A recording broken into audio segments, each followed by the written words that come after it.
喽，欢迎来到勾勾公哈发，我是一姐，我是敏华。哎，敏华，我发现啊，你常常走访客家庄，你有没有发现呢？在客家庄里面有很多的土地公庙啊，而且呢，我知道客家人呢都会叫这个土地公叫做八公，土地公就是八公了。那其实呢，客家人呢叫祖父的哥哥也叫八公哦，所以可以见得呢，其实客家人对土地公就好像自己家人一样哦。其实啊，客家早年在拓垦的时候，物质条件苛刻，谋生不易，他们常常会参拜八公呢，来保佑人畜平安。像是哦，如果到客家庄去采访的话，如果看到了八公庙的话呢，我都会去拜拜哦，希望采访能够顺利。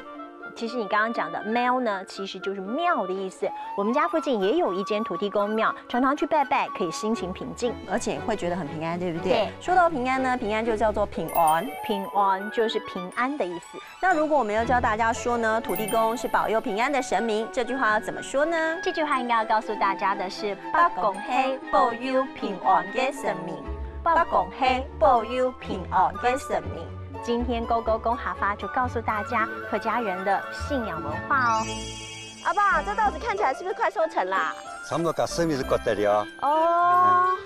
个棉花到底要老哈，都会有八公啊哈，而且拜拜就有拜有保庇。嗯，我知道，可以求平安。对对对，嘿啦，让我带你拜拜。好，走。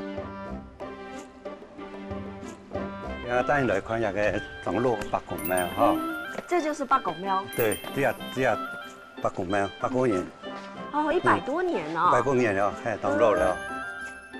啊，你怎么带朋友来了呀？对啊，我来公馆玩啊。八公当你呀嘛，祈求平安，拿香问拜。嗯，好啊，我也想来求平安。哦，好。谢谢村长，谢谢。谢谢。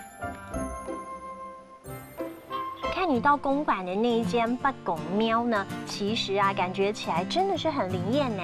嗯，而且呢，它的环境也很棒哦。我们赶快来帮大家复习今天教的客家话吧。首先要教大家的就是土地公了。土地公要怎么讲呢？土地公就是八公，八公就是土地公了。那如果说是庙呢？庙要怎么说呢？庙的客家话就是庙，庙就是庙了。对。那如果说拜拜可以保平安，平安要怎么说呢？平安呢，应该要说的是平安，平安就是平安。那我们要教大家呢，土地公是保佑平安的神明。这句话要怎么讲呢？这句话应该要教给大家的是八公嘿保佑平安的神明，八公嘿保佑平安的神明。